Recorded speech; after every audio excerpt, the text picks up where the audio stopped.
Okay, so, where I am spiritually is really like more in a state of being and not doing. At one point I was on YouTube, I was studying everything spiritual there was to study. Speaking of, oh, mommy, you broke out from them pears. I thought you would have grown out of that by now. I'm sorry. Mommy won't feed you no pears, mommy. So, yeah, no, your sister's asleep. So, after I just got up one day and I was like, I'm through studying. I'm through. I know everything there is for me to know. I know enough to know that the rules don't apply to me. I make my own rules. I use my discernment to figure out what's right for me and what's not right for me.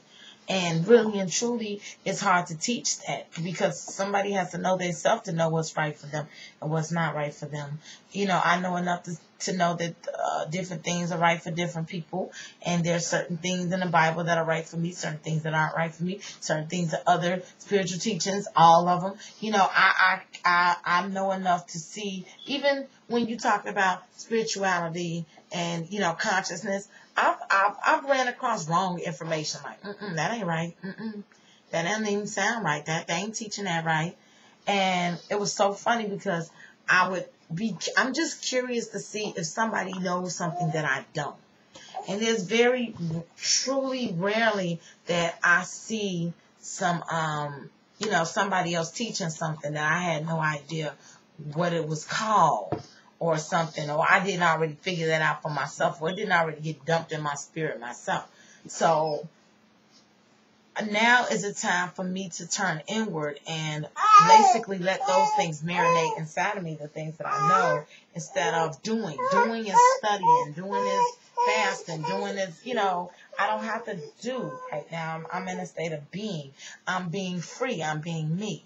I'm being a being, that has this life.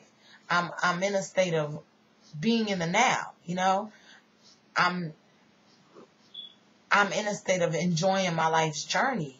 I know where I'm going after this. I know where I was before this. I don't know all the details, but I know enough not to be scared and not to live in that fear and not to let,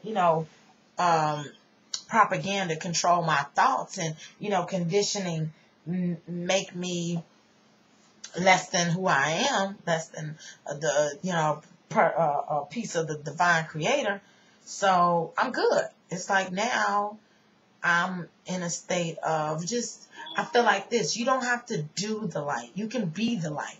When it says let your light shine, you don't have to do anything to do that. Just be. Be who you are. Stand in the essence of who you are. And that will let your light shine. And it will attract people to you just from you being yourself. But I've realized that the biggest problem is not even religion, not even fear. It's the darkness and the ignorance of not knowing yourself. People seek out the religion due to their ignorance. People seek out and have that fear due to their ignorance. That ignorance of not knowing who you are is the underlying problem that a lot of people have.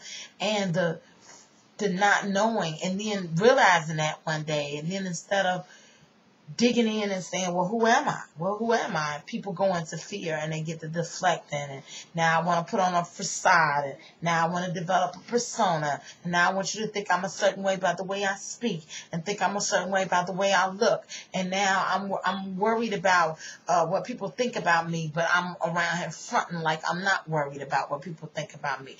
And everybody worries about what people think about them to an extent because we're all interconnected like that. They shouldn't even call it self-esteem. It's really people esteem. You base the way you feel about yourself based on how other people feel about you. The reason people call it self-esteem is because they're in denial about that. You get up in the morning and dress worrying about what somebody else gonna think.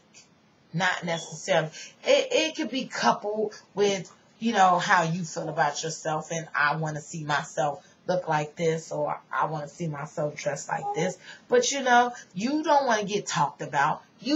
Every adult person know they don't want to go out the house and get talked about. They don't want people staring at them because they look so outrageous. So we all fit the conformities of society and the conditioning of society.